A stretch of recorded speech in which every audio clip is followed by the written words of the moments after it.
Come on, Soda Pop, let's go. To better understand how this material, this commercial metal siding material, works on straight pieces and on curves, we've got 2 additional mock-ups that we're going to do to test some additional means and methodologies to really get a good understanding and hopefully address some of the issues that we've faced. 2 mock-ups, we've got handouts for you so you can see the locations, but essentially they'll flank each side of this southwest entrance.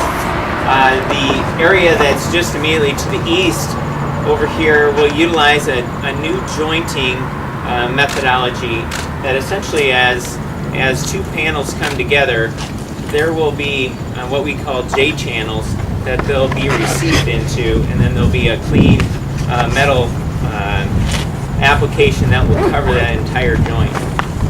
The other area behind us, which will be just to the west of this entrance, will continue to utilize that what we call sledge joint. That's essentially where one of the ends of the panels is crimped and slides behind the other. And so we'll be able to utilize 2 different jointing applications in these 2 new mock-ups. So again, just better understand if these new means and methods can truly address some of the issues that we've faced. Some of the other items that we're going to employ in the new mock-ups is the rate of fastening that we'll do against the building. And I'll just grab a piece of metal here. This metal panel system is attached to the event center with what we call a hat channel, and it's a very sturdy metal channel that's attached vertically to the building, and then the metal panels are ultimately attached to it. These are very typically put on a frequency of 24 inches or greater in spacing based on the manufacturer's recommendations. We're gonna reduce that down to 8 inches on center and have more areas for these metal panels to actually fasten to, so we can better control how that panel reacts as it goes around a curve.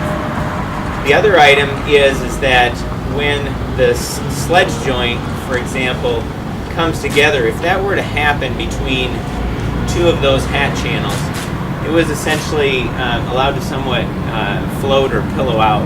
And that's what you'll see as you look at this west elevation. One of the areas that we'll do is based on wherever that joint is, an additional metal hat channel that's added to the wall to pin that back.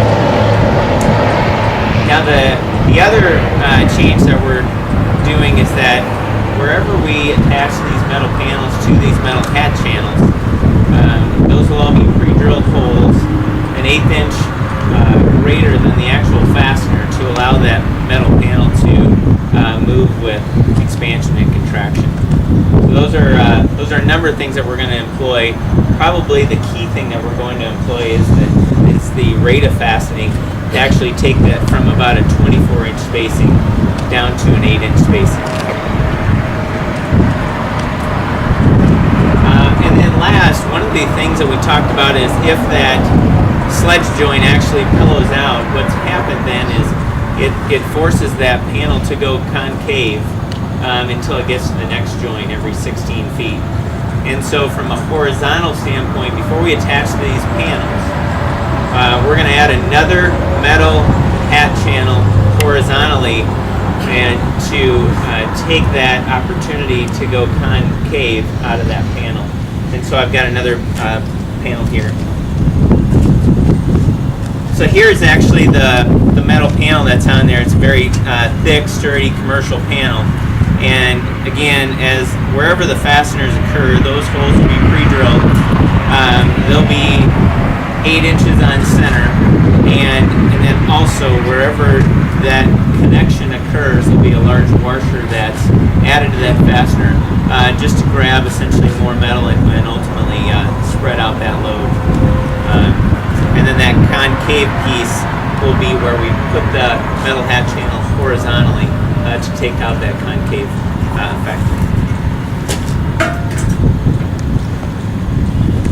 So in summary, as David said, starting the week of September 8th, we'll start to build up these 2 additional mock-ups.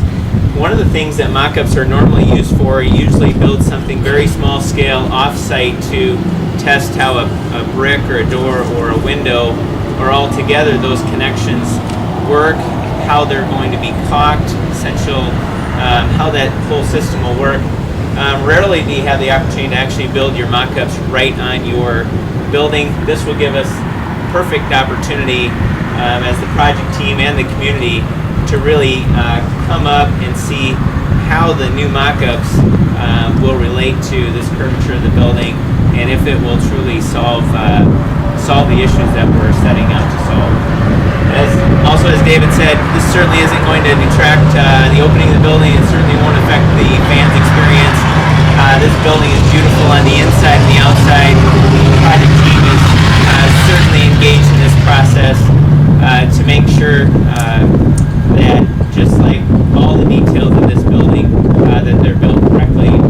And as this process happens over the course of September and October, as timing allows, we'll continue to update you. So with that, David, do you want to close? Again, we appreciate you coming here today. The process that we're going through is really a collaborative process among the project team, including Ordnance and Construction, the construction manager at risk. They are providing the work to create these 2 mock-ups, and we are certainly involved with the Seoul City team and with others in terms of coming up with a possible solution. By the contract documents, we are required to allow them a chance to make this correction, this remediation on their own, and we're glad to see this process is going forward. And we were happy to share with the entire public today how that process is going, what the time frame will be, and you all will be able to see it from where you're standing or on the webcams, and we encourage you to take a look whenever you feel like it, and we'll hopefully evaluate the process once the mock-ups are up and come to a solution for the building. But again, the building itself, the interior, nothing will be affected. This is simply an exterior issue. So thank you for coming. We're open for questions. So there's no additional cost right now? No. No. How long does it take to have that solution? Mark, at this point, I would guess a few weeks it'll take to build these mock-ups once it starts. Again, the metal panels are actually sitting right over there on pallets. The work will begin that week of September 8th. I'm thinking it'll take a few weeks probably. Then it will need some evaluation time since you have 2 different approaches to the issue. You'll need some time to analyze it, and we'll go from there. So since you guys are doing this, does this mean the study came out and showed that this might be construction error, manufacturing error, since we are going forward with trying to find a way to fix the cosmetic issue? In terms of the outside architect that we had come in to advise and provide some input, yes, part of these 2 mock-ups and what's happening were based on his initial impressions and what should be working as a possible solution for it. Yes. Come on, Soda Pop, let's go. Come on, let's go. Come on.